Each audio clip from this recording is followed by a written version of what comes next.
Hello friends, I hope you are all doing well. My name is Rakshi Pradhan and here we will discuss about the entire syllabus of judiciary exams. तो आज हम specific relief act 1963 से अपना syllabus start करने वाले हैं। जो specific relief act 1963 है ये कॉन्ट्रैक्ट एक्ट से, जो हमारा कॉन्ट्रैक्ट एक्ट 1872 है उसी से डराइव होकर नया एक्ट के फॉर्मेशन में आया है। एक ब्रीच ऑफ कॉन्ट्रैक्ट होने पर पार्टीज को जहाँ स्पेसिफिक रिलीफ की जरूरत पड़ती है तो ये स्पेसिफिक रिलीफ एक्ट हमारे काम में आता है, क्योंकि जहां पार्टीज को लगता है कि एक्चुअल जो डैमेज है उसको असर्टेन करना बहुत डिफिकल्ट है या जो कंपनसेशन मनी है वो सफिशिएंट रिलीफ नहीं है अपने आप में, तो पार्टीज स्पेसिफिक रिलीफ को क्लेम करती है इस एक्ट के अंदर। अब आपको पता है कि जो स्पेसिफिक रिलीफ एक्ट है 1963, इसके जो प्रोविजंस है वो पब्लिक पॉलिसी के ऊपर बेस्ड है और 9th लॉ कमीशन के अंदर स्पेसिफिक रिलीफ एक्ट 1963 पास किया गया था। अब जो स्पेसिफिक रिलीफ एक्ट का एक नॉर्मली फॉर्मेशन की जहां बात करते हैं अपन, तो ये 3 पार्ट्स में डिवाइडेड है और इसमें चैप्टर्स 8 हैं। तो अपना पार्ट फर्स्ट होता है प्रिलिमिनरी पार्ट, सेकंड पार्ट होता है हमारा स्पेसिफिक रिलीफ को लेकर, जिस पर ये पूरा एक्ट ही अपने आप में बेस करता है। This act purely based on specific relief and third part is the preventive relief. तो यहाँ प्रिलिमिनरी पार्ट जहाँ बेसिक इसका शॉर्ट एप्लीकेबिलिटी के बारे में, डेफिनेशंस के बारे में ये सब चीज़ें बताई जाती हैं। स्पेसिफिक रिलीफ की there are 6 types of specific relief, 6 प्रकार की यहाँ विनिर्दिष्ट अनुतोष बता रखी है जिन्हें की पार्टीज क्लेम करती है कोर्ट के अंदर कि हमें स्पेसिफिक रिलीफ चाहिए। थर्ड जो हमारा आता है प्रिवेंटिव रिलीफ। तो प्रिवेंटिव रिलीफ के अंदर जहाँ पार्टीज को रोका जाता है, प्रिवेंट किया जाता है कि हाँ कोई प्रॉपर्टी है डिस्प्यूट में चल रही है कोर्ट के पास, अब एक पार्टी उसे क्लेम करती है कि नहीं हमारी प्रॉपर्टी है, एक पार्टी उसमें इंटरफेरेंस करती है। अब कोर्ट को ये असर्टेन करना है कि राइट किसका है, प्रॉपर्टी कोर्ट के पास है, दूसरी पार्टी आके इंटरफेरेंस करती है तो मेन पार्टी कोर्ट में जाके ये क्लेम करती है कि जो ये पार्टी है ये इंटरफेरेंस कर रही है, ऐसा कुछ है तो आप इनको रोको इस काम के लिए कि ये दखल अंदाजी ना करें, ये जो जब तक कोर्ट में काम चल रहा है ये हमारा जब तक राइट डिटरमाइन नहीं होता तब तक आप इन पार्टीज को रोका जाए। तो ऐसा करके आपके प्रिवेंटिव रिलीफ जिसमें कि इंजंक्शन व्यादेश पारित करने के प्रावधान बता रखे हैं, तो ऐसा करके ये 3 पार्ट्स में स्पेसिफिक रिलीफ एक्ट 1963 डिवाइडेड है।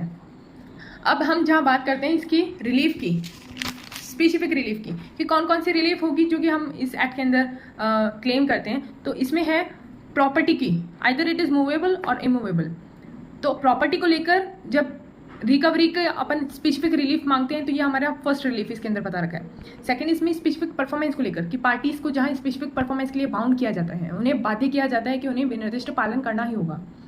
ये हमारी दूसरी तरह की अनुतोष होती है हमारी इस अधिनियम के अंदर, इस एक्ट के अंदर सेकेंड टाइप ऑफ रिलीफ है। Third relief is the rectification, जहाँ इंस्ट्रूमेंट को रेक्टिफाई कराया जाता है, उनका अमेंडमेंट कराया जाता है, अपन बोल सकते हैं कि उनका एक ट्रू नेचर है वो नहीं निकल के आ रहा है तो इसको अमेंड कर और सही तरीके से कोर्ट में प्रेजेंट किया जाए, तो रेक्टिफाइड इंस्ट्रूमेंट आपके थर्ड रिलीफ के अंदर बता रखा है। फोर्थ रिलीफ में बता रखा है आपके रेसेशन ऑफ कॉन्ट्रैक्ट, कि कॉन्ट्रैक्ट को रेसेशन यानी जो संविदा है उसका विखंडन, आपके फोर्थ रिलीफ, चौथी अनुतोष आपके इसमें बता रखी है। फिफ्थ रिलीफ बता रखी है आपके कैंसिलेशन ऑफ इंस्ट्रूमेंट, कि जहां इंस्ट्रूमेंट को ही कैंसिल करा दिया जाता है, जहां आपके जो लिखित होता है, लिखित उसको अपने आप में रद्द करा दिया जाता है, तो आपका cancellation of instrument fifth type of specific relief हो जाती है। Sixth one is the declaratory degree, कि जहां जो हमारी डिग्री होती है उसको कोर्ट से डिक्लेयर कराते हैं किसी लीगल राइट को लेकर कि हाँ पार्टीज नहीं मान रही है, हमें कोर्ट से जब ये डिक्लेयर करा देंगे तो हमारे पास ये आ जाएगा अपने आप में लीगली और सबको वो अपने आप में मानना होगा, तो ये डिक्लेरेटरी डिग्री करके हमारी फिफ्थ रिलीफ है। अब इसके बाद हमारा पार्ट थर्ड स्टार्ट होता है प्रिवेंटिव रिलीफ को लेकर। तो प्रिवेंटिव रिलीफ आपके इंजंक्शन को लेकर बता रखा है, तो इसमें 2 चैप्टर हैं, चैप्टर 7 चैप्टर 8। चैप्टर 7 इंजंक्शन के बारे में बताता है। नॉर्मली इंजंक्शन, जनरली इंजंक्शन को बोला क्या जाता है, अपने आप में क्या इंजंक्शन का नेचर होता है, और सेकंड इसमें बता रखा है परपेचुअल इंजंक्शन के बारे में। तो यहाँ कुछ सीपीसी के प्रोविजंस भी हमारे काम में आने वाले हैं इस माइनर एक्ट के अंदर। तो हम इसका प्रिलिमिनरी पार्ट से स्टार्ट करते हैं। तो इसका सेक्शन फर्स्ट आपके बता रखा है शॉर्ट टाइटल एक्सटेंड कमिटमेंट, तो इसमें ये बता रखा है कि इसको स्पेसिफिक रिलीफ एक्ट बोला जाएगा और ये वोल ऑफ इंडिया पे एप्लीकेबल होगा और इसका एनफोर्समेंट डेट रहेगा 1 मार्च 1964। ये इसका एनफोर्समेंट डेट है। हर जुडिशियल एग्जाम में ये डेट अपने आप में पूछी जाती है, बहुत ज़रूरी है। हाँ, ये एनफोर्समेंट डेट है, इसे ध्यान में रखिए। हाँ, एक और डेट आपको ऊपर एक कॉलम में प्रोवाइडेड होती है जो कि इस एक्ट में बता रखी है 13 दिसंबर 1963। तो ये प्रेसिडेंट कंसेंट की डेट होती है। और जो सेक्शन में आपको प्रोवाइडेड होती है वो आपके एनफोर्समेंट डेट की, कब से ये अधिनियम अपने आप में पारित हुआ, कब से ये सिविलियंस के पास पहुंचा, कब इसने प्रेसिडेंट ने कंसेंट दिया और फिर सब पे एप्लीकेबल किया, तो एनफोर्स हुआ, वो सिविलियंस के पास पहुंचा। तो इस तरह हमारे 1 मार्च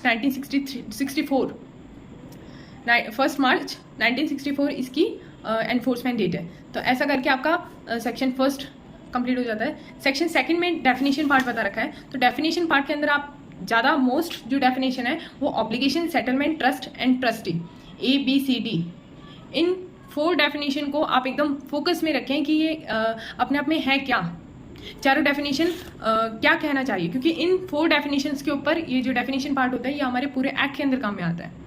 तो आप जब सेक्शन में ये वर्ड आ जाएंगे, जब ये टर्म आ जाएंगे, तब यहाँ सीधे रेफर कीजिए। एक तो ऑप्शन ये होता है, एक ऑप्शन ये होता है कि आप इनको यहीं कंप्लीट करके गो थ्रू करके और फिर आगे स्पीड अप कीजिए, और बाद में सेक्शन में आपको ये टर्म्स जब मिलेंगे तो आपको अंडरस्टूड रहेगा कि हाँ इस टर्म का मीनिंग ये अपने आप में होता है। तो ऑब्लिगेशन का मतलब होता है जो हमारा A डेफिनेशन सेक्शन 2 के अंदर क्लॉज A में बता रखा है सेटलमेंट ऑब्लिगेशन को लेकर। तो ऑब्लिगेशन में बता रखा है every duty enforceable by law, कोई भी अपने आप में जो विधि द्वारा प्रवर्तनीय हर एक कर्तव्य आता है और उसमें अपने आप में उसको अपने आप में ऑब्लिगेशन बोला जाता है, क्योंकि वो लीगली अपने आप में बाउंड हो गया, बाध्यता हो गई उसके ऊपर। अब सेकंड आपके बता रखा है सेटलमेंट। अभी डेफिनेशन थोड़ी बड़ी है पर इसको एकदम वर्ड टू वर्ड आपको क्लियर रखना होगा कि सेटलमेंट होता क्या है। अब सेटलमेंट यहाँ पे बेसिकली बता रखा है कि इंस्ट्रूमेंट होता है, और इंस्ट्रूमेंट भी वो जो विल और कोडिसिल ना हो, क्योंकि यहाँ पे बता रखा है सेटलमेंट एक ऐसा इंस्ट्रूमेंट है वेयर बाय द डेस्टिनेशन और devolution of successive interest in movable और immovable property is disposed of और is agreed to be disposed of, कि जहाँ कोई मूवेबल और इमूवेबल प्रॉपर्टी, कैसी भी प्रॉपर्टी हो सकती है, उसका एक सक्सेसिव इंटरेस्ट पार्टीज को प्रोवाइड होता है। ऐसा इंस्ट्रूमेंट हमारा सेटलमेंट इस स्पेसिफिक रिलीफ एक्ट 1963 में बता रखा है। पर सेटलमेंट के अंदर हमारे विल और कोडिसिल नहीं आते। ये आपका क्लॉज B के अंदर सेटलमेंट की डेफिनेशन बता रखी है, C में ट्रस्ट की डेफिनेशन बता रखी है, और वहां पे सीधे रेफर कर दिया इंडियन ट्रस्ट एक्ट 1882 का सेक्शन 3, और इसमें बता दिया कि obligation in nature of a trust with in the meaning of chapter 9 of that act, मतलब उस एक्ट को सीधे रेफर करके ट्रस्ट की डेफिनेशन अंडरस्टूड करनी है। और यहाँ D में ट्रस्टी की डेफिनेशन बता दी।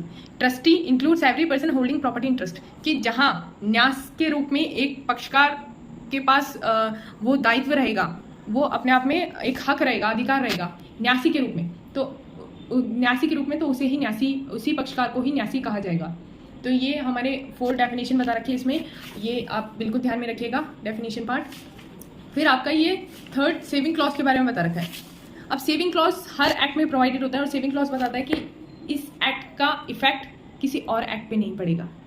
इसमें जो रिलीफ मांगी गई है वो दूसरे एक्ट में रिलीफ पर कोई इफेक्ट नहीं पड़ेगा। वो सेम चीज इसमें बता रखी है सेविंग क्लॉज के अंदर सेक्शन 3 के अंदर, जो बता रखा है कि A तो बता रहा है to deprive any person of any right और relief other than specific performance which he may have any contract, कि अगर जो हमारा स्पेसिफिक रिलीफ एक्ट है, अब इसकी कोई भी रिलीफ किसी दूसरे एक्ट की रिलीफ से डिप्राइव नहीं करता, कि मतलब इस एक्ट के अंदर भी कोई रिलीफ मांग रहा है और कॉन्ट्रैक्ट एक्ट के अंदर भी कोई रिलीफ मांग रहा है, तो ये नहीं हो जाएगा कि आप स्पेसिफिक रिलीफ के अंदर भी क्लेम कर रहे हो, कॉन्ट्रैक्ट एक्ट के अंदर भी क्लेम कर रहे हो। तो यहाँ की रिलीफ रहेगी स्पेसिफिक रिलीफ की, एक्ट की रिलीफ SRA की रहेगी, और कॉन्ट्रैक्ट एक्ट की रिलीफ कॉन्ट्रैक्ट एक्ट की रहेगी। तो ऐसा करके इसमें बता रखा है कि जो रिलीफ होगी उनमें कोई अपने आप में इफेक्ट नहीं होगा, अपने अपने एक्ट के अंदर अपनी अपनी अलग अलग रिलीफ होगी। और इसमें बता रखा है कि कोई भी जो इंस्ट्रूमेंट है, कोई भी डॉक्यूमेंट है, उसका ये जो एक्ट है हमारा स्पेसिफिक रिलीफ एक्ट 1963, ये इंडियन रजिस्ट्रेशन एक्ट 1908 पे कोई इफेक्ट नहीं डालेगा। ये आपका